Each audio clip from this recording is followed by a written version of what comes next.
How to live with a messy person.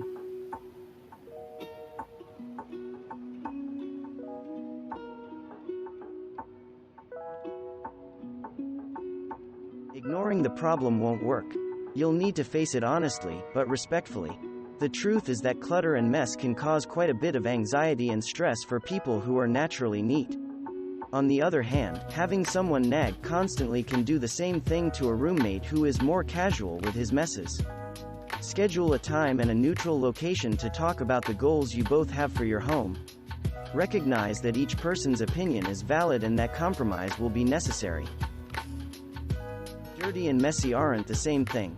Dirty implies that there is actual dirt, grime, leftover food, or mold present in your home. Dirty is gross and can potentially make people sick.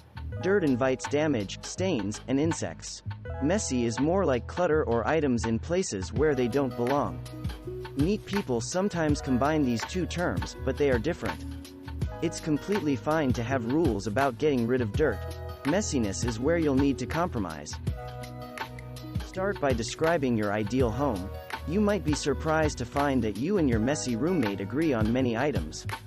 At this point, you'll likely have to start compromising. What happens when someone is in the middle of a project? What should the living areas of your house look like at all times? Who has duties in which rooms? What are some daily, weekly, and monthly chores? You don't need to compromise on health and safety issues, but you may need to in regards to more subjective items like how a room looks. Try taking pictures of what each tidy room looks like after you compromise on a basic level of clean. You can then refer back to the pictures to make sure the room returns to the state you agreed on. Cleaning checklists can also be a useful tool once a routine has been agreed upon. It helps others to know and remember what is expected. Don't be tempted to add items that weren't agreed upon to the lists without group consent. That's an easy way to cause a revolt. We don't want to give our families any extra excuses for not cleaning. Recognize that children may have their own cleaning excuses and need separate solutions. You may agree that common areas will have a different organization schedule, whereas personal spaces are a little different. While they aren't allowed to be dirty, the level of neatness can be a little laxer there. Will it still drive you crazy when you walk by a messy room?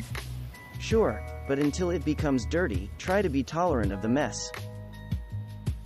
Living with someone who is messy can be a challenge, but living with someone who nags continually is no picnic, either. For this to work, you'll have to be calm and tolerant. Work out an agreement and stick to it. Create your sanctuary that you have control over. Even if it's just a shelf, your bed, or your own room, you can keep your space exactly how you like it. Recognize that the feeling of comfort you feel in your space may, inexplicably to you, be the same feeling your messy roommate gets in his cluttered room. Thanks for watching. Subscribe for more interesting videos. And please hit the like button for the YouTube algorithm.